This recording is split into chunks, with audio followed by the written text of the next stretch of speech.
Hello movie lovers, स्वागत है आपका वाइपर मूवी एक्सप्लेन्ड चैनल पर। और आज हम देखेंगे एक कमाल की हॉरर कॉमेडी मूवी को जिसका नाम है मॉन्स्टर हाउस यानी भूतिया घर। इसे रिलीज किया गया था 2006 में। तो चलिए जानते हैं इसकी कहानी को बिना किसी देरी के। कहानी की शुरुआत एक छोटी सी बच्ची से होती है जो सड़क किनारे अपनी साइकिल चला रही थी। अचानक ही इसकी साइकिल एक पुराने और डरावने घर के सामने फंस जाती है। फिर उस घर में से एक बूढ़ा आदमी बाहर आता है जिसका नाम नेबर क्रैकर होता है। ये उस बच्ची पर चिल्लाने लगता है और उस बच्ची को उसके घर से दूर रहने को कहता है। वो बच्ची अपनी साइकिल छोड़कर वहाँ से भाग जाती है और नेबर क्रैकर उस साइकिल को तोड़कर अपने घर में ले जाता है। नेबर क्रैकर के ठीक सामने वाले घर में से एक लड़का ये सब देख रहा था जिसका नाम डीजे है। डीजे कई दिनों से उस आदमी पर नजर रखे हुए है और अब तक उसने कई बच्चों का सामान छीना है। तभी उसके मॉम डैड नीचे से डीजे को आवाज लगाने लगते हैं। दरअसल उसके पेरेंट्स कुछ दिनों के लिए टूर पर जा रहे थे। डीजे उन्हें ये भी बताता है कि उस आदमी और उसके घर में कुछ गड़बड़ है, लेकिन वो उसकी बातों को सीरियसली नहीं लेते और चले जाते हैं। तभी यहाँ पर डीजे का फ्रेंड आता है जिसका नाम चाउडर है। चाउडर डीजे से पूछता है कि वो इस बार हेलोविन पर क्या पहनेगा, जिस पर डीजे कहता है कि वो इस बार ट्रिक और ट्रीट नहीं करने वाला क्योंकि अब वो बड़े हो गए हैं। चाउडर और डीजे फिर बास्केटबॉल खेलने लगते हैं। खेलते हुए बास्केटबॉल सामने वाले घर के पास चली जाती है, जो देख डीजे चाउडर से कहता है कि वो अपनी बॉल को भूल जाए। लेकिन जब काफी देर तक नेबर क्रैकर बाहर नहीं आता तो डीजे को लगता है कि वो सो रहा होगा और वो बॉल लेने जाने लगता है। लेकिन तभी घर में से नेबर क्रैकर बाहर आता है और डीजे को उठा लेता है और उस पर चिल्लाने लगता है, तुम लोग मेरे घर से दूर क्यों नहीं रहते। तभी उस बूढ़े नेबर क्रैकर को हार्ट अटैक आ जाता है और वो वहीं पर गिर जाता है। नेबर क्रैकर के गिरते ही उसके घर की चिमनी जलने लगती है, जैसे उसमें जान आ गई हो। कुछ देर में एम्बुलेंस आती है और नेबर क्रैकर को हॉस्पिटल ले जाया जाता है। नेबर क्रैकर के पास से घर की चाबी नीचे गिर गई थी जिसे डीजे उठा लेता है। डीजे को लग रहा था कि उसकी वजह से नेबर क्रैकर मारा गया। तभी डीजे की बेबी सिटर एलिजाबेथ यहाँ आ जाती है और चाउडर भी अपने घर चला जाता है। डीजे एलिजाबेथ से बात करना चाहता था पर वो से बात नहीं करती और वो उसको ऊपर अपने रूम में जाने के लिए बोलती है। डीजे अपने रूम में आ जाता है और रूम की विंडो बंद करके सोने लगता है। आधी रात को उसे एक डरावना सपना आता है जिससे उसकी नींद खुल जाती है। तभी फोन की रिंग बजने लगती है और वो फोन उठाता है तो सामने से कोई कुछ नहीं बोलता है। फिर जब डीजे उसी नंबर को रीडायल करता है तो सामने वाले घर में घंटी बजने लगती है।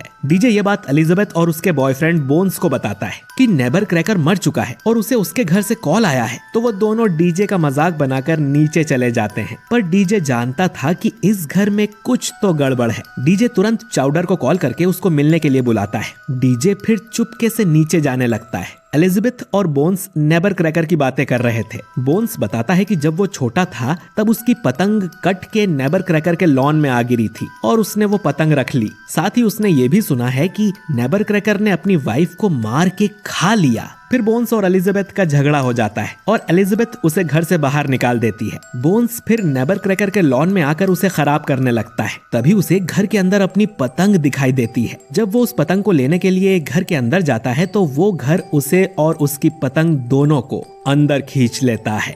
इधर कंस्ट्रक्शन साइट पर डीजे और चाउडर दोनों मिलते हैं। डीजे चाउडर को बताता है कि नेबर क्रैकर की आत्मा उसके घर में आ गई है और वो डीजे को मारना चाहता है। चाउडर को इन बातों पर यकीन नहीं होता और ये साबित करने के लिए वो नेबर क्रैकर के घर की घंटी भी बजाता है। तभी घर की लाइट ऑन हो जाती है और वो घर चाउडर को खाने की कोशिश करता है, लेकिन किसी तरह दोनों भागकर डीजे के घर में घुस जाते हैं। अगली सुबह तक इस घर में कोई हलचल नहीं होती। फिर ये लोग जेनी नाम की लड़की को उस घर की तरफ जाते देखते हैं जो कि यहाँ कैंडी बेचने आई थी और फिर वो दोनों उसको रोकने के लिए नीचे जाते हैं। जेनी जैसे ही घर के पास जाती है तो वो घर उसे खाने की कोशिश करता है, लेकिन ये दोनों मिलकर उसे बचा लेते हैं। तभी एलिजाबेथ बाहर आती है तो घर वापस से पहले जैसा हो जाता है। बोन्स कल रात से वापस नहीं आया था तो एलिजाबेथ उसे ढूंढने निकल जाती है। जेनी फिर डीजे के कमरे में आती है जहाँ दोनों ही उसे इम्प्रेस करने के चक्कर में थे। इसके बाद एक डॉगी उस घर के लॉन में मूतने आता है तो वो घर उसे भी खा जाता है। ये देखकर तीनों हैरान हो जाते हैं और वो तुरंत पुलिस को कॉल करके बुलाते हैं क्योंकि आज हैलोवीन है और कई सारे बच्चे इस घर के पास ट्रिक और ट्रीट के लिए जाएंगे। पुलिस वालों को इनकी बात पर बिल्कुल यकीन नहीं होता तो डीजे उस घर के लॉन में उछल कूद करने लगता है, पर ये घर पुलिस वालों के सामने कोई हलचल नहीं करता और पुलिस वाले इनको ही डांट कर यहाँ से चले जाते हैं। डीजे और चाउडर फिर जेनी को लेकर एक आदमी के पास जाते हैं जिसका नाम स्कल था। वो उसे बताते हैं कि बूढ़े नेबर क्रैकर का घर भूतिया है और वो उस घर को खत्म करना चाहते हैं। स्कल बताता है कि तुम्हें उस घर के लाइफ सोर्स यानी उसके दिल पर अटैक करना होगा। वापस आकर डीजे नोटिस करता है कि जब से नेबर क्रैकर मरा है तब से ही उसके घर की चिमनी से धुआं निकल रहा है, यानी कि वही उस घर का दिल है। फिर डीजे चाउडर और जेनी के साथ मिलकर प्लान बनाता है कि वो लोग एक डमी टॉय पर नींद की दवाई बांधकर उस घर को खिला देंगे जिससे घर सो जाएगा और फिर वो लोग अंदर जाके चिमनी को बुझा देंगे। चाउडर अपने डैड की फार्मेसी की दुकान से नींद की दवाई ले आता है जिसे वो एक डमी के अंदर डाल देते हैं और डीजे कुछ पानी की पिचकारी भी निकाल लेता है। इसके बाद ये उस डमी को भूतिया घर के सामने छोड़ देते हैं। जेनी पत्थर मार के घर की बेल बजा देती है जिससे घर उठ जाता है और अपना मुंह खोल लेता है। वो डमी को खाने ही वाला था पर तभी पुलिस की गाड़ी आ जाती है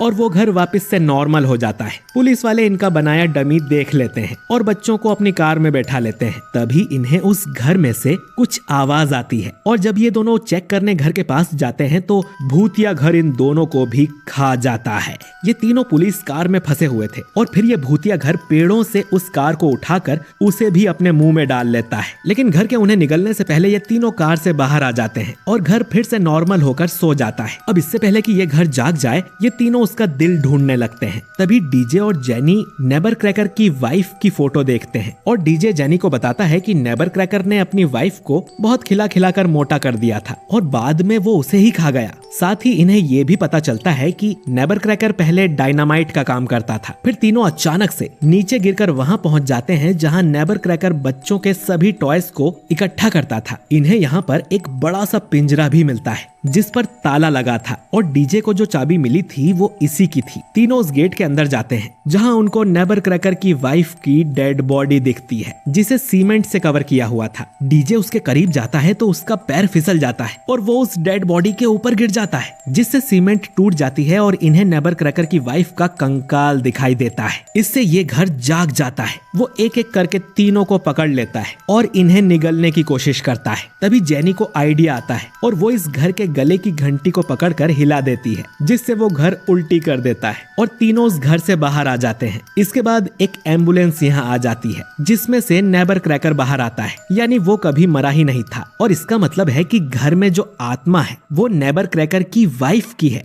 वो अपनी वाइफ को शांत रहने को बोलता है और घर के पास जाने लगता है। डीजे अब नेबर क्रैकर से कहता है कि उसे पता है कि उसने अपनी वाइफ को नहीं मारा होगा। फिर नेबर क्रैकर डीजे को बताता है कि वो अपनी वाइफ से बहुत प्यार करता था। नेबर क्रैकर अपनी वाइफ कॉन्स्टेंस को सर्कस से भगा कर लाया था जहां लोग उस पर हंसते थे। फिर इन दोनों ने एक जगह खरीदकर वहां अपना घर बनाना शुरू किया। कॉन्स्टेंस को अपने घर से बहुत लगाव था और जब बच्चे उसके घर पर पत्थर मारते थे तो वो बहुत गुस्सा करती थी और ऐसे ही वो उस घर के बेसमेंट में गिरकर मर गई। उसके ऊपर सीमेंट भी जम गई थी तो नेबर क्रैकर ने वहीं उसकी समाधि बना दी। फिर नेबर क्रैकर ने अकेले ही घर को पूरा किया, लेकिन मरने के बाद कॉन्स्टेंस की आत्मा उस घर में बस गई थी और जो भी उसके करीब आता था वो उस पर अटैक कर देती थी। इसीलिए नेबर क्रैकर बच्चों को उसके घर से दूर रहने को बोलता था और उन्हें भगा देता था। अब डीजे नेबर क्रैकर को समझाता है कि उन्हें अपनी वाइफ को भूलकर आगे बढ़ना चाहिए। कॉन्स्टेंस ये सुन गुस्सा हो जाती है और वो मॉन्स्टर हाउस उठकर सबका पीछा करने लगता है। तीनों भागकर कंस्ट्रक्शन साइट की तरफ जाते हैं। नेबर क्रैकर अब सामने आकर अपनी वाइफ को शांत होने को बोलता है कि वो उन बच्चों से दूर रहे। वो उसके पास जाकर बोलता है कि एक दिन तो हमें दूर होना ही था और अब उसे ही सब ठीक करना होगा। इतना कहकर नेबर क्रैकर एक डायनामाइट बाहर निकालता है जिससे कि वो पूरे घर को ही उड़ा दे। ये देख मॉन्स्टर हाउस उस पर गुस्सा हो जाता है और उसको पकड़ लेता है। तभी चाउडर, डीजे और जेनी जेसीबी से मॉन्स्टर हाउस पर अटैक करने लगते हैं जिससे वो नेबर क्रैकर को छोड़ देती है। नेबर क्रैकर फिर डीजे को डायनामाइट देता है और बोलता है कि तुम्हें ही ये काम करना होगा। डीजे अब ये डायनामाइट घर की चिमनी में डालना चाहता था। उसे अपने पीछे एक क्रेन दिखाई देती है और वो चाउडर से कहता है कि वो किसी तरह उस घर को क्रेन के नीचे लाए। तभी वो घर फिसल कर नीचे गिर जाता है। जिससे उसके टुकड़े टुकड़े हो जाते हैं। लेकिन वो अब भी मरा नहीं था और वो फिर से चाउडर की जेसीबी पर अटैक कर देता है और पूरी जेसीबी को ही खा जाता है। चाउडर किसी तरह अपनी जान बचाता है। इसके बाद डीजे क्रेन की चेन से लटक कर जलते हुए डायनामाइट को घर की चिमनी में डाल देता है। इसके बाद उस घर में एक बड़ा सा धमाका होता है, जिसके बाद कॉन्स्टेंस की आत्मा नेबर क्रैकर को गुड बाय बोलकर हमेशा के लिए चली जाती है। नेबर क्रैकर डीजे को शुक्रिया बोलता है क्योंकि पूरे 45 साल से वो अपनी भूतिया बीवी के साथ फंसा हुआ था, लेकिन अब वो आजाद हो गया है। इसके बाद ये लोग भूतिया घर के बेसमेंट में जो खिलौने थे उन्हें बच्चों को बांटने लगते हैं। शुरू वाली बच्ची को उसकी साइकिल वापस मिल जाती है। तभी जेनी की मॉम उसको लेने आ जाती है। जेनी डीजे और चाउडर को गले लगाती है और फिर मिलने का बोलकर चली जाती है। नेबर क्रैकर चाउडर को उसकी बॉल लौटा देता है और वो अब काफी खुश था। डीजे के पेरेंट्स भी अब तक वापस आ गए थे और इनकी हालत देख उन्हें लगता है कि ये हेलोवीन के लिए ऐसे तैयार हुए हैं। इसके बाद डीजे सोचता है कि वो इतने भी बड़े नहीं हुए और फिर दोनों बच्चों की तरह टाउन में ट्रिक और ट्रीट करने निकल जाते हैं। आखिर में बोन्स और वो दोनों ऑफिसर भी उसी बेसमेंट वाले गड्ढे से बाहर निकलते हैं, यानी कोई भी इस घर से नहीं मरा था। फिर डॉगी भी लालटेन पर मूत कर उसे बुझा देता है और ये फिल्म यहीं पर एंड हो जाती है। तो दोस्तों, आपको ये फिल्म कैसी लगी? अगर आपने भी इसे अपने बचपन में देखा था तो कमेंट करके यस जरूर टाइप करें। बाकी वीडियो अच्छा लगा है तो इसे लाइक, कमेंट, शेयर जरूर करें। और अगर आप हमारे चैनल पर नए हैं तो हमारे चैनल वाइपर मूवी एक्सप्लेन्ड को सब्सक्राइब करके बेल आइकन जरूर दबाइए ताकि आपसे हमारा कोई भी वीडियो मिस ना हो। मैं मिलता हूँ आपसे बहुत ही जल्द एक नए वीडियो के साथ। शुक्रिया।